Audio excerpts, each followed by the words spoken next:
नमस्कार दर्शक बंधु, आज हूँ जून मास 30 तारिख सोमवार। आज दिन जागर टॉप 20 गुरुत्वपूर्ण खबर उपरे चलतु नजर पकईवा।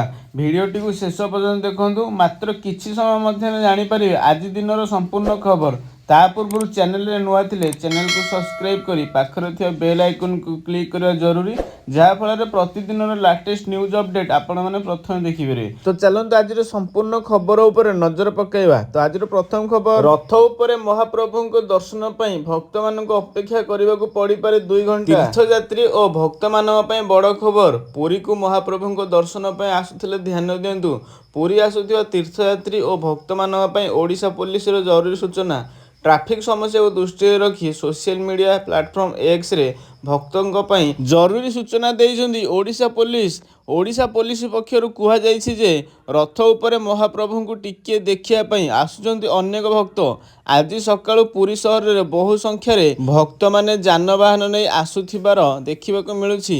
एभली परिस्थिति रे यात्री मानकु 2 घंटा किंबा ताठारु अधिक समय धरी अपेक्षा करने पड़ पारे। तेणु पुरी को आसवाक योजना करुथिबा भक्त और यात्री माने दयाकोरी एहाको ध्यान रे रखी महाप्रभु को दर्शन पाई आसंतु बोली ओडिशा पुलिस पक्षरु कुहा जाइछि। परवर्ती खबर, आसंता काली प्रबल वर्षा आशंका पाई बंद रहिबो मयूरभंज जिल्लार समस्त स्कूल। जिलापालक निर्देश, आसंता काली पाई मयूरभंज जिल्ला रे समस्त सरकारी और बेसरकारी स्कूल बंद रहिबो।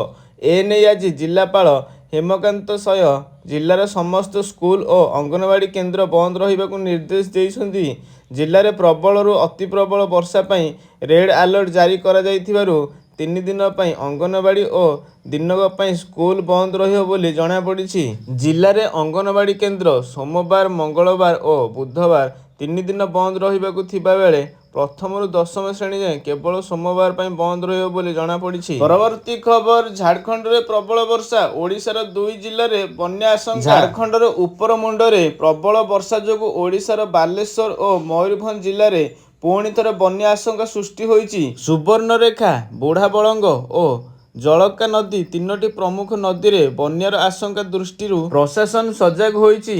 राजघाट रे सुवर्णरेखा नदी एबे 9.50 मीटर उच्चतार प्रभावित हेउछि, जहाँ सतर्क संकेत 9.45 मीटर अतिक्रम करिछि। बस्ता मथानी रे जलका नदी 7.19 मीटर रे प्रभावित हेउछि, जहाँ विपद संकेत 6.50 मीटर रु अधिक। सेहीपरि बुढ़ाबलंग नदी 7.20 मीटर उच्चतार फुलुची। बन्या आशंका दृष्टि राज्य सरकार बालेश्वर और मयूरभंज जिल्लार जिलापालଙ୍କୁ सतर्क रहिबाकु एवं स्थानांतर और रिलीफ कार्यक्रम को मिनिट रे करिबाकु जल संपद निर्देश विभाग देइछन्ती। परवर्ती खबर, जदि आपण माने सुना किनिबाकु जाउछन्ती ताहाले आज ओडिसा रे केते अछि सुना दर, कमिछि ना बढ़िछि जानंतु।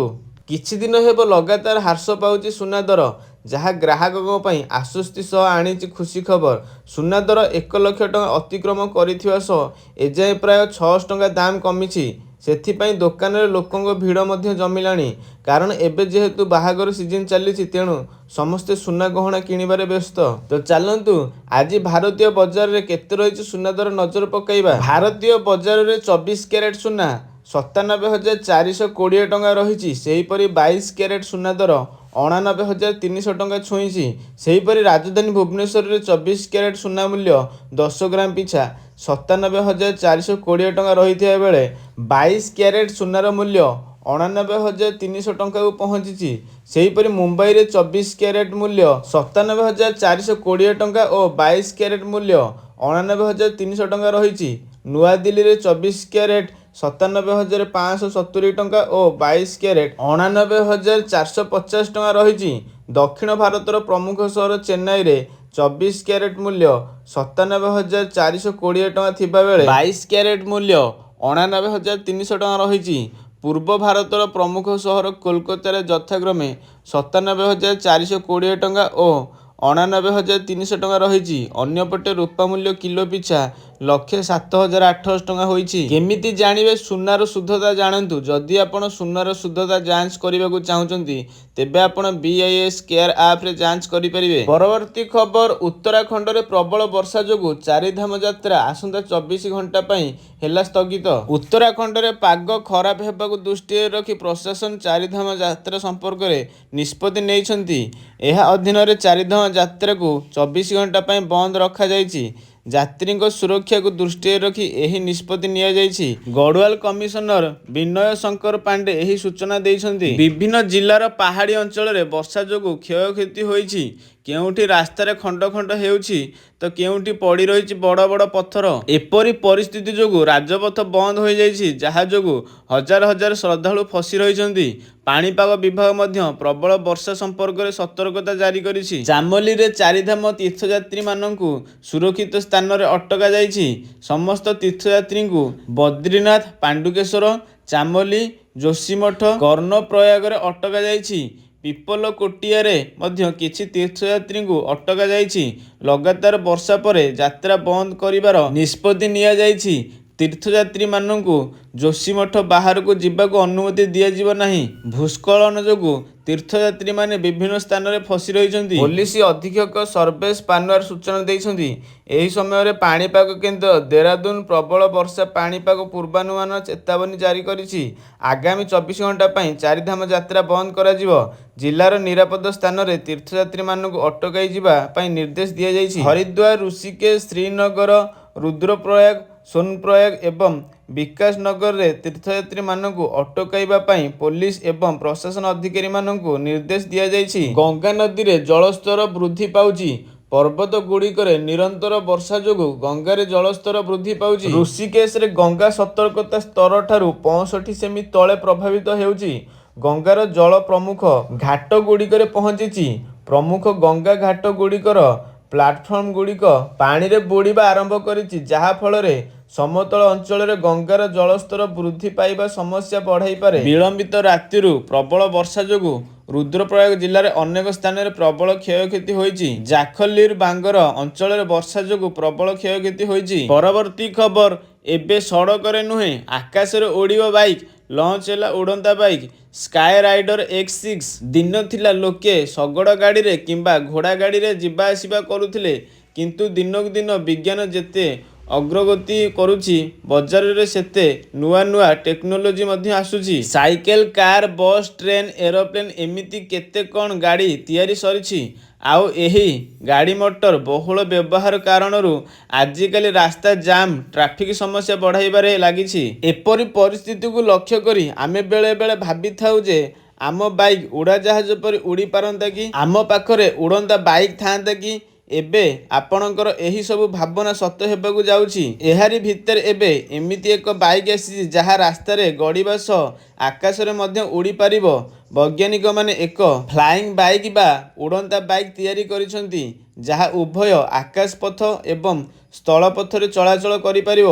ସାରା ବିଶ୍ୱରେ ବହୁଦିନ ଧରି ଉଡ଼ନ୍ତା କାର ବିଷୟରେ ଆଲୋଚନା ଚାଲିଛି, କିନ୍ତୁ ଏବେ ଚୀନର ଟେକ୍ କମ୍ପାନୀ କ୍ୱିକ୍ ହୁଇଲ୍ ପ୍ରଥମ ଥର ପାଇଁ ଏକ ଉଡ଼ନ୍ତା bike sky rider X6 launch କରିଛି।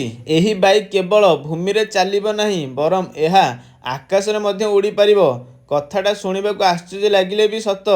ଏହି 3 ଚକିଆ ଉଡ଼ନ୍ତା ବାଇକ୍ କ୍ୱିକ୍ ହୁଇଲ୍ କମ୍ପାନୀ ଦ୍ୱାରା ତିଆରି କରାଯାଇଛି ଏବଂ ଏହାର ଗ୍ରାଉଣ୍ଡ ମଡେଲ ଏହା ଘଣ୍ଟା ପ୍ରତି 70 କିଲୋମିଟର ବେଗରେ ଚାଲିପାରିବ। ଥରେ ଚାର୍ଜ କଲେ ଏହା 200 କିଲୋମିଟର ପର୍ଯ୍ୟନ୍ତ ଦୂରତା ଅତିକ୍ରମ କରିପାରିବ, ଯାହା ଏହାକୁ ସହରାଞ୍ଚଳ ଟ୍ରାଫିକ୍ ପାଇଁ ଅତ୍ୟନ୍ତ ଉପଯୋଗୀ କରିଥାଏ। ସ୍କାଏ ରାଇଡର X6ର ସବୁଠାରୁ ବଡ଼ ବିଶେଷତ୍ୱ ହେଉଛି ଏହାର ଡୁଆଲ ମୋଡ୍ କନଫିଗରେସନ୍, ଯେଉଁଥିପାଇଁ ଏହି ବାଇକ୍ କେବଳ ଭୂମିରେ ଚାଲିବ ନାହିଁ ବରଂ ବାୟୁରେ ମଧ୍ୟ ଉଡ଼ିପାରିବ। ଏହାର ମୂଲ୍ୟ 4,98,800 ୟୁଆନ୍ ଅର୍ଥାତ୍ ଭାରତୀୟ ମୁଦ୍ରାରେ ପ୍ରାୟ 99,78,000 ଟଙ୍କା। ଏହାର ପ୍ରି ବୁକିଂ ମଧ୍ୟ ଚୀନରେ ଆରମ୍ଭ ହୋଇଯାଇଛି। ଫ୍ଲାଇଂ ମଡେଲରେ ସ୍କାଏ ରାଇଡର X6ରେ 6ଟି ଏକ୍ସଜଷ୍ଟ ଏବଂ 6ଟି ରୋଟର ଅଛି, ଯାହା ଏହାକୁ 72 କିଲୋମିଟର ପ୍ରତି ଘଣ୍ଟା ବେଗରେ ସର୍ବାଧିକ 20 ମିନିଟ୍ ପାଇଁ ଆକାଶରେ ଉଡ଼ାଇବାର କ୍ଷମତା ପ୍ରଦାନ କରେ। ଏଥିରେ ଉଡ଼ିବା ପାଇଁ ଏକ ଜୟଷ୍ଟିକ୍ ବେସ୍ ଅପରେସନ୍ ସିଷ୍ଟମ ଅଛି, ଯାହା ଏହାକୁ ଆକାଶରେ ଚଳାଇବା ସହଜ ହୋଇଥାଏ। ଏହାର ନିର୍ମାଣରେ କାର୍ବନ ଫାଇବର, କମ୍ପୋଜିଟ୍ ଏବଂ ଏଭିଏସନ୍ ଗ୍ରେଡ୍ ଆଲୁମିନିୟମ ବ୍ୟବହାର କରାଯାଇଛି, ଯାହା ଏହାକୁ ହାଲୁକା ଏବଂ ପାୱାରଫୁଲ୍ କରିଥାଏ। ଏହା ସହିତ ଏଥିରେ ବାଲିଷ୍ଟିକ୍ ପାରାସୁଟ୍ ପରି ସେଫ୍ଟି ଫିଚର୍ସ ଏବଂ auto checkup, landing, route planning ଏବଂ କ୍ରୁଇଜିଂ ଭଳି ଅଟୋମେଟିକ୍ ସିଷ୍ଟମ ସାମିଲ ରହିଛି। ସ୍କାଏ ରାଇଡର XC-କୁ ସ୍ୱତନ୍ତ୍ର ଭାବରେ କମ୍ ଦୂରତା ବିଶିଷ୍ଟ ଯାତ୍ରା ଏବଂ ଜରୁରୀକାଳୀନ ପରିସ୍ଥିତି ପାଇଁ ଡିଜାଇନ୍ କରାଯାଇଛି, ଯେପରିକି ମେଡିକାଲ ଏମର୍ଜେନ୍ସି, ଟ୍ରାଫିକ୍ ଜାମ୍ କିମ୍ବା ଦୂରଦୂରାନ୍ତ ସ୍ଥାନଗୁଡ଼ିକରେ ଶୀଘ୍ର ପହଞ୍ଚିବାର ଆବଶ୍ୟକତା। ଏହି ବାଇକର ଭବିଷ୍ୟତ ବିଷୟରେ କହିବାକୁ ଗଲେ, ସ୍କାଏ ରାଇଡର X6 ଆଜି ଏକ ଲକ୍ଜରିୟସ୍ ପ୍ରଡକ୍ଟ ହୋଇପାରେ, କିନ୍ତୁ ଆଗାମୀ ସମୟରେ ଏହା ଟ୍ରାଫିକ୍ ସମସ୍ୟାକୁ ମୁକ୍ତି ଦେବା ତଥା କୌଣସି ଇମର୍ଜେନ୍ସି କାମରେ ବ୍ୟବହାର କରିବା ପାଇଁ ଖୁବ୍ ଆବଶ୍ୟକୀୟ ହେବାକୁ ଯାଉଛି। ପରବର୍ତ୍ତୀ ଖବର, ଶରଧାବାଲିରେ ଦଳଚକଟାରେ 3 ମୃତ। ପୁରୀ ଶରଧାବାଲିରେ ଠେଲାପେଲା ଦଳଚକଟାରେ 3 ଭକ୍ତଙ୍କ ଜୀବନ ଯାଇଛି। ସେମାନଙ୍କ ଭିତରୁ 2 ଜଣ ପୁରୁଷ ଥିବା ବେଳେ ଜଣେ ମହିଳାଙ୍କ ମୃତ୍ୟୁ ହୋଇଛି। ମୃତକମାନଙ୍କ ହେଲେ ଖୋର୍ଦ୍ଧା ଗୋବର୍ଦ୍ଧନପୁର ଅଞ୍ଚଳର ବାସନ୍ତୀ ସାହୁ, ନୟାପଲ୍ଲୀ ଅଞ୍ଚଳର ପ୍ରେମାକାନ୍ତ ମହାନ୍ତି ଏବଂ ବାଲିପାଟଣା ଅଞ୍ଚଳର ପ୍ରଭାତୀ ଦାସ। ଘଟଣାକୁ ନେଇ ମୁଖ୍ୟମନ୍ତ୍ରୀଙ୍କ ସହ କଥା ହେଲେ ଆଇନ ମନ୍ତ୍ରୀ ପୃଥ୍ୱୀରାଜ ହରିଚନ୍ଦନ। ମୃତ ଭକ୍ତଙ୍କ ପରିବାର ନିକଟତମ ଆତ୍ମୀୟଙ୍କୁ 25 ଲକ୍ଷ ଟଙ୍କା ଲେଖାଏଁ ଆର୍ଥିକ ସହାୟତା ଘୋଷଣା କଲେ ମୁଖ୍ୟମନ୍ତ୍ରୀ।